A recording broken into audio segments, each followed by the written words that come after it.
सभी भक्तों को जय बाबा की। एक बार फिर मैं आप सभी भक्तों के समक्ष उपस्थित हुआ हूँ भक्ति सागर पंचद्वार बराड़ा धाम चैनल के माध्यम से।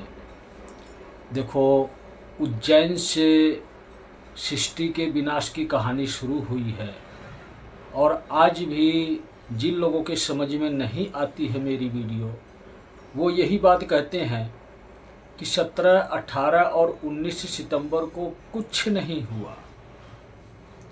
वो इसलिए कुछ नहीं हुआ उनके लिए क्योंकि उनकी चेतना जागृत नहीं हुई है, वो स्वयं की भक्ति नहीं करते हैं, वो पाखंड की दुनिया में आज भी पड़े हुए हैं।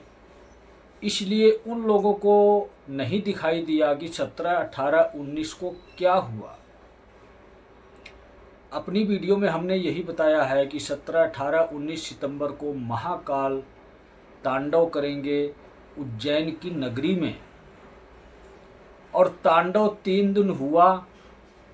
इस तांडव को कोई भी रोक नहीं सका क्योंकि महाकाल का तांडव किसी भी इंसान को दिखाई नहीं दिया, और जिसको दिखाई दिया वो स्वयं की भक्ति में लिप्त है, शिव से आराधना प्रार्थना कर रहा है कि दुनिया में विनाश कम हो। और ऐसे लोग बहुत ही कम मात्रा में हैं। जो लोग आध्यात्म के गुरु की शरण में हैं उन लोगों को ही आभास होता है कि दुनिया में क्या हो रहा है, क्या नहीं हो रहा है, और ये भी उनको पता लगता है कि इस दुनिया में क्या होना चाहिए और हमें किस रास्ते पर चलना चाहिए। इसलिए वो लोग आध्यात्म के गुरुओं से जुड़ चुके हैं। और आप लोगों को ये भी पता होगा कि जब भी कोई अधर्म का कार्य संपूर्ण किया जाता है, अधर्म का कार्य संपूर्ण का मतलब ये है, कहते हैं ना कि जब पाप का घड़ा भरता है तो एक ना एक दिन अवश्य फूटता है। तो अधर्म भी संपूर्ण हो चुका है अपने आप में, इतना संपूर्ण हो चुका है, इतना कलयुग आगे बढ़ चुका है, सभी इंसान अधर्मी हो चुके हैं। और इसीलिए युग परिवर्तन हो रहा है, और इसीलिए महाकाल का तांडव हुआ था 17, 18, 19 सितंबर को उज्जैन नगरी में। अब तो प्रतिदिन पंचद्वार बराड़ा धाम पर तांडव होता ही होता है, और जब जब तांडव होता है इस संसार में नई नई गतिविधि तैयार होती है, अधर्म और धर्म का युद्ध तैयार होता है। जिस प्रकार से आप लोगों ने देखा होगा कि कोई भी ऐसा शहर लगभग नहीं बचा है जिस शहर में हिंदू मुस्लिम का विवाद या अन्य किसी भी प्रकार का प्रशासन के साथ विवाद ना चल रहा हो।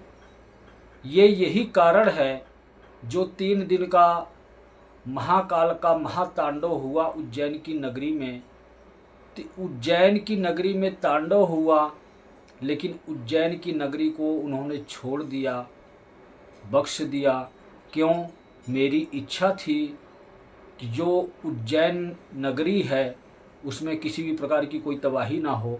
इसलिए ये तांडव का प्रकोप पूरी दुनिया में असर दिखा। हर शहर में कोई ना कोई विवाद खड़ा हो चुका है। जिस प्रकार से नवरात्रे में हिंदू पक्ष की मांग है कि मीट की दुकानें बंद होनी चाहिए जब तक नवरात्रा है, क्या ये फैसला हिंदुओं का सही है? कहावत है कि 100 चूहे खाकर बिल्ली चली हज को। तो उसी प्रकार से सभी इंसान हो चुके हैं। किसी को यही नहीं पता कि क्या काम सही होता है, क्या गलत होता है। बस उठा लिया ध्वजा, कोई भी झंडा उठा लिया किसी भी संस्था का, और चल पड़े, सड़क पर उतर गए कि ये काम नहीं होना चाहिए। जब मीट की दुकानें बंद करवानी है आपको तो हमेशा के लिए बंद करवाओ। और ये रैली निकाल कर बंद नहीं होती है, प्रदर्शन करके बंद नहीं होती है। मीट की दुकानों को बंद करने के लिए एक जागरूकता फैलाई जाती है कि जीव हत्या महापाप है। इससे बड़ा पाप दुनिया में, संसार में कोई नहीं है। कोई भी इंसान अगर किसी भी जीव जंतु प्राणी की हत्या करता है अपनी इच्छा से, अपनी मर्जी से, या करवाता है, तो सबसे बड़ा अधर्मी और पापी वही इंसान होता है। तो मेरा कहना ये है कि हमें ये सोच पैदा करनी पड़ेगी हर एक इंसान के अंदर कि जीव हत्या महापाप है। और ये मीट नॉनवेज की दुकानें हमारे हिंदू धर्म में ही नहीं, सभी धर्मों में बंद हो जाना चाहिए। किसी भी प्रकार का जीव हत्या नहीं होनी चाहिए हमारी इच्छा से, हमारे स्वार्थ के लिए। तो बात वही आ गई कि आप लोग समझ नहीं पाओगे, आप लोगों के पास अध्यात्म के गुरु नहीं हैं। और जिनके पास अध्यात्म के गुरु हैं वो भली भांति समझते हैं कि जब अधर्म और पाप बढ़ता है तो अधर्म उसी प्रकार से संपूर्ण हो जाता है। जब संपूर्ण होता है तो जिस प्रकार से पाप का घड़ा एक ना एक दिन फूटता है, तो उसी प्रकार से आज कलयुगी इंसान हर एक इंसान बन चुका है। आज उसको बदलने की आवश्यकता है और उन इंसानों को सत्य के मार्ग पर ले जाने के लिए, उनका जीवन परिवर्तित करने के लिए, उनको सत्य दिखाने के लिए आज मैं आया हूँ। भक्ति सागर पंचद्वार बराड़ा धाम चैनल पर आया हूँ। स्वयं कल्की हूँ, स्वयं काल पुरुष हूँ, स्वयं संत श्री प्रमोद जी महाराज हूँ, जो शिव का स्वरूप है, मूल रूप है। ज्ञान के मामले में आप इतना संकेत समझो कि सत्य सनातन धर्म के हिसाब से जितने भी नियम हैं आपको स्वयं शिव दे रहे हैं। मेरा माध्यम बनाया है उन्होंने। मेरा माध्यम का मतलब मेरा नाम है संत श्री प्रमोद जी महाराज। और जब भी कोई देवी देवता अपना कार्य करते हैं पृथ्वी लोक पर, तो किसी न किसी इंसान को माध्यम बनाकर, और इसी प्रकार ही इस युग परिवर्तन में कुछ विशेष लोग पृथ्वी पर अवतरित हुए हैं, देवी देवताओं की श्रेणी में से ही हैं। अब उनके बारे में तो मैं बताऊंगा नहीं, लेकिन जो अध्यात्म में होंगे वो देख भी सकते हैं, पहचान भी समझ सकते हैं, समझ भी सकते हैं। नाम अवश्य बता दूंगा आप लोगों को। नूर अनंता जी हैं, स्वयं आदिशक्ति जगदम्बा स्वयं उनके अंदर वास करती हैं। वो भी यही संदेश दे रही हैं कि अब पाखंड की दुनिया का अंत होने वाला है। जितने भी इंसान हैं संभल जाओ, सत्य के मार्ग पर वापस आ जाओ। लेकिन उनकी बातों को कोई भी अधर्मी समझता नहीं है। इसी प्रकार से हमारे देश में जिस प्रकार से साइंटिस्ट होते हैं, वैज्ञानिक होते हैं, उसी प्रकार से धर्मशास्त्रों के ज्ञाता इस पृथ्वी के और पूरे ब्रह्मांड के ज्ञाता, जो स्वयं एक ऋषि मुनि के स्वरूप में पृथ्वी पर विद्यमान हैं, वो स्वयं आप लोगों को एक एक बात, एक एक रहस्य समझा रहे हैं, बता रहे हैं कि अपना जीवन किस प्रकार से व्यतीत करो। लेकिन फिर भी समझ में नहीं आता है। अधर्मियों के लोग पाखंड ही समझते हैं। उनके समझाने पर समझ में नहीं आया, लेकिन जब मैं समझाऊंगा कि अब कहाँ जाओगे, अब क्या करोगे, अब तो मैं युग परिवर्तन करने के लिए उतर चुका हूँ। अब मुझसे कोई भी बच नहीं सकता जो अधर्म के मार्ग पर चल रहा है, जो असत्य के मार्ग पर चल रहा है, जो ये भूल गया है कि मेरे भगवान मेरे अंदर हैं, इन पाखंडियों के साथ चल रहा है। पाखंडी कहते किसे हैं? क्या आप लोगों को ये पता है? जो अपने स्वार्थ के लिए, जो अपने धन वैभव को बढ़ाने के लिए किसी संस्था को चलाता हो, चाहे वो धर्म की संस्था हो, मतलब कि किसी देवी देवता के नाम से संस्था हो, चाहे किसी भी प्रकार की कोई संस्था हो। और संस्था आज के समय में कौन सी चल रही है? सब किसी न किसी देवी देवताओं के माध्यम से ही संस्थाएं चल रही हैं। क्योंकि जितने भी धर्म गुरु हैं जो सत्संग करते हैं, दरबार लगाते हैं, पब्लिक को इकट्ठा करते हैं, जिनका समय निर्धारित है कि इस दिन सत्संग होना ही होना है, ये सभी लोग अधर्मी इंसान हैं। सिर्फ अपना बिजनेस है इनका, भगवान इनके पास नहीं मिलते हैं, ये कभी आपको सिखाते ही नहीं हैं, ये कभी आपको बताते ही नहीं हैं कि आपके भगवान आपके अंदर हैं।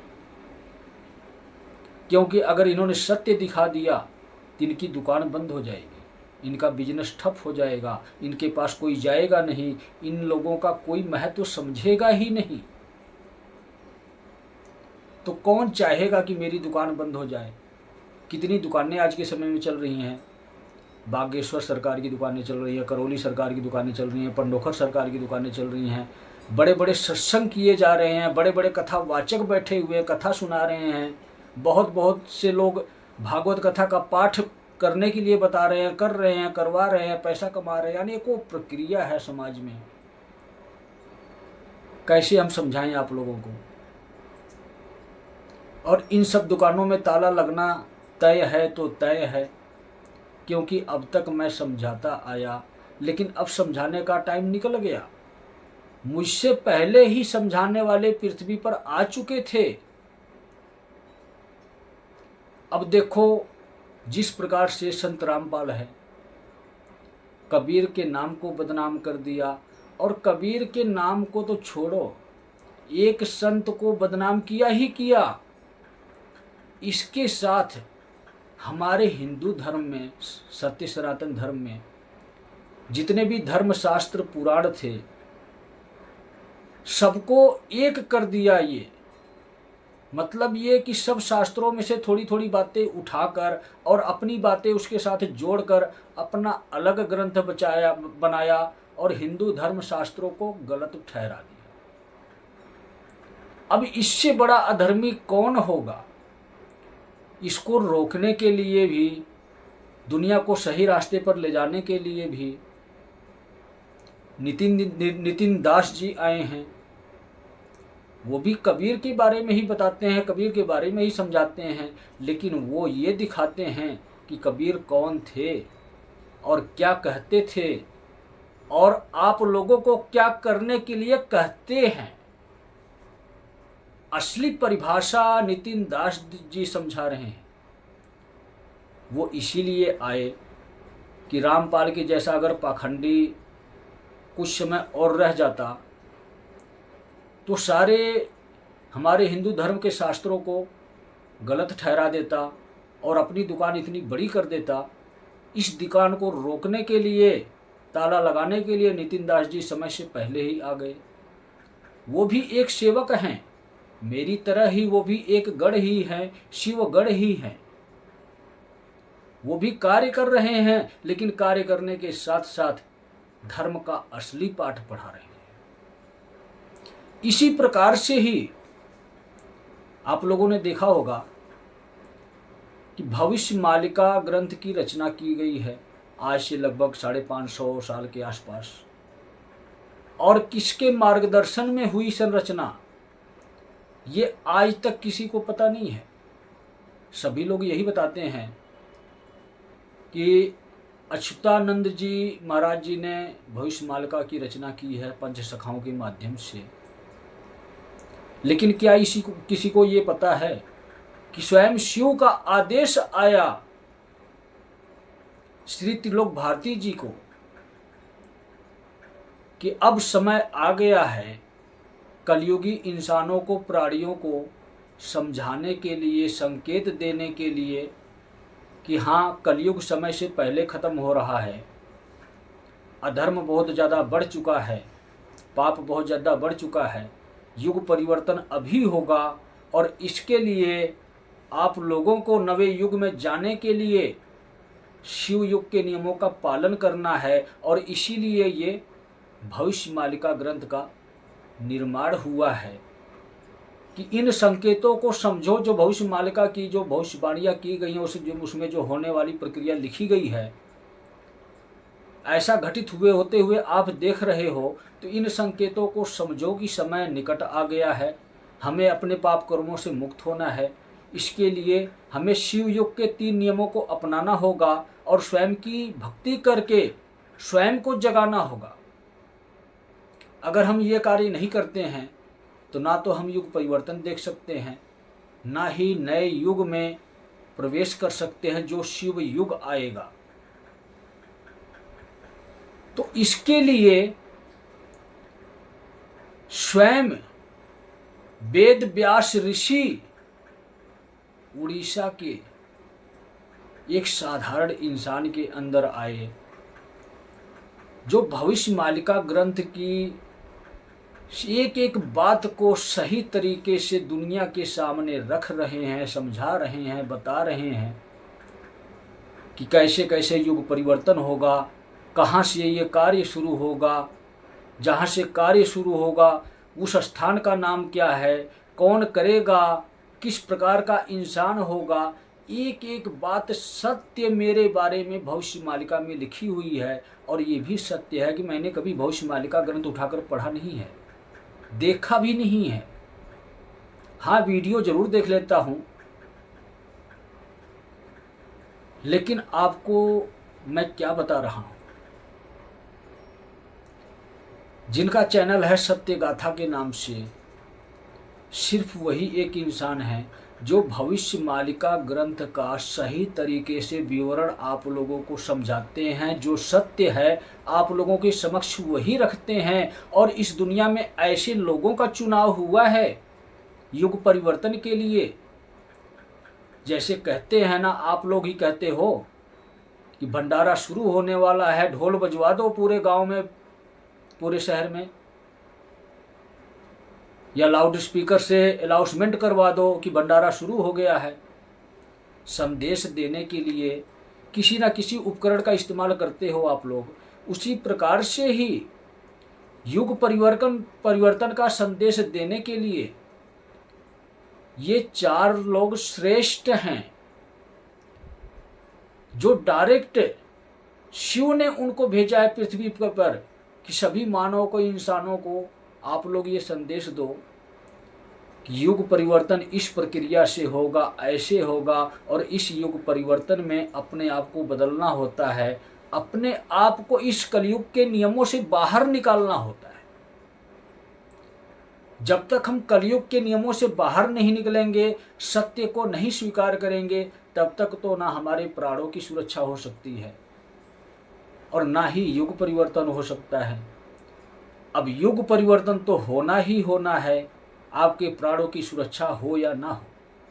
जब आप सत्य को स्वीकार नहीं करोगे, अच्छी कोई वीडियो आपके मोबाइल पर आता है तो आप उसका मजाक उड़ाते हो, और किसी धर्म गुरु की, कथावाचक का, या किसी ऐसे फेमस आदमी की वीडियो होती है तो आप बहुत ही खुशी मन से देखते हो। कहावत है ना कि हमें कुछ करके खाना होगा, अगर हम काम नहीं करेंगे तो पैसा नहीं कमाएंगे, तो अगर हम स्वयं की भक्ति नहीं करेंगे तो हमें ये ज्ञान प्राप्त नहीं होगा कि दुनिया में क्या सही है, क्या गलत है। जब ये ज्ञान प्राप्त नहीं होगा तो हम ही दोषी होंगे, हम ही पापी होंगे, हम ही अहंकारी होंगे, तो हमारा ही अंत होगा युग परिवर्तन में, हम ही मारे जाएंगे।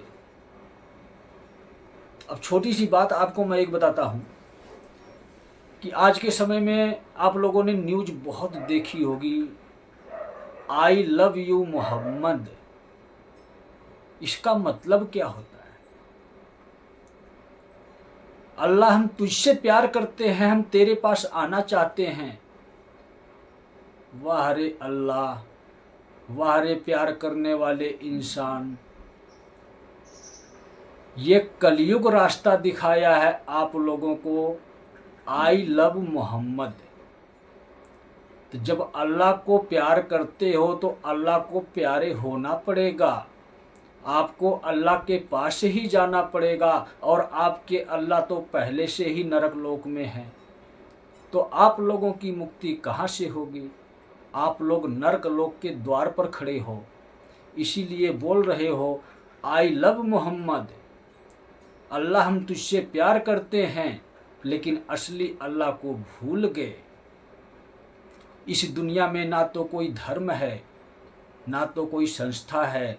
अगर कोई धर्म किसी ने बनाया है तो वो शिव ने बनाया है, अगर संस्था कोई किसी ने बनाया है तो वो शिव ने बनाया है। उस संस्था का नाम है सत्य सनातन धर्म।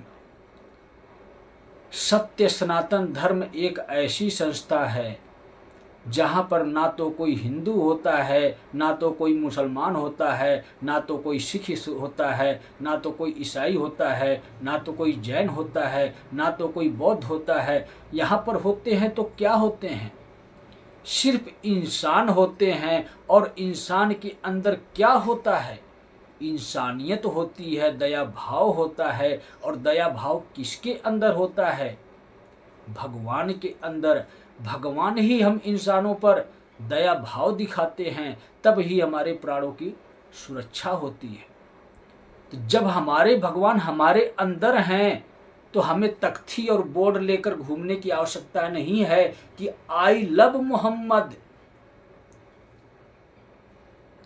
जो भगवान से प्यार करता है, जो उस शिव से प्यार करता है, उसके लिए अल्लाह भी हैं, उसके लिए वाहिगुरु भी हैं, उसके लिए यीशु मसीह भी हैं, उसके लिए सभी प्रकार के देवी देवता भी हैं। जो शिव से प्यार नहीं करता है, वो तो ना तो अल्लाह का है, ना तो पीर का है, ना फकीर का है, ना अपने माँ बाप का है, ना किसी इंसान का है। शिव ही श्रेष्ठ है, शिव ही महान है, शिव ही इस दुनिया के सर्व जहान हैं। और सर्व जहान का मतलब क्या होता है? शिव के अभिन्न अंग जितने भी जीव जंतु इंसान हैं, इंसान को ही सर्व जहान कहते हैं। आप लोगों की ही भाषा है, उर्दू भाषा ही है ये।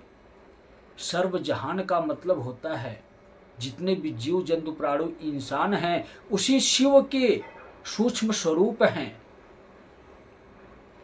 तो ये भूल जाओ कि आई लव मोहम्मद इंग्लिश में बोल रहे हो, तो ये भी समझो कि ये शब्द आया कहाँ से। ये शब्द कलयुग के राक्षस ने दिया है। कलयुग के राक्षस के सेना हो, जितने भी इस्लामिक धर्म के लोग हैं, सबसे पहली सेना इस्लाम की तरफ से है, कलयुग की। कलयुग ने ये दिया है आपको आई लव मोहब्बत, कि अभी अल्लाह को प्यारे हो जाओ, अभी नरक लोक में चले जाओ। आप लोगों को स्वर्ग लोक में जाने की आवश्यकता नहीं है। क्योंकि मैं हर वीडियो में यही बात कहता हूं कि मुझसे आप लिखित रूप में ले लो कि जो इंसान शिव को स्वीकार नहीं करता है, वो 2028 की जुलाई पूर्णिमा के बाद जीवित इस पृथ्वी पर नहीं रहेगा। क्योंकि ये शिव युग शुरू हो रहा है और अब असली युग शुरू हो रहा है। त्रेता युग, द्वापर युग, कलयुग, सतयुग सभी चले गए। अब शिव युग, असली युग आ रहा है। जब असली युग आ रहा है तो असली देवता की पूजा होगी, असली भगवान की पूजा होगी। अन्य जितने भी देवी देवता हमारे, चाहे हिंदू धर्म के हों, मुस्लिम धर्म के हों, सिख धर्म के हों, ईसाई धर्म के हों, जिस प्रकार से हमारी किताब निरस्त हो जाती है एक क्लास के बाद, दूसरी क्लास में दूसरी किताब मिलती है, इसी प्रकार से युग भी है। कलयुग के बाद सतयुग आएगा, तो सतयुग के नियम ही आपको शिव युग में सिखाए जाएंगे। और इस कलयुग में मैं आप लोगों को रास्ता वही दिखा रहा हूँ कि आप ये भूल जाओ कि हम हिंदू हैं, मुस्लिम हैं, सिख हैं, ईसाई हैं। अपने प्राणों की सुरक्षा करनी है तो एक लोटा जल चढ़ाओ शिवलिंग पर, किसी भी जाति से धर्म से हो, और ओम नमः शिवाय का जाप करो।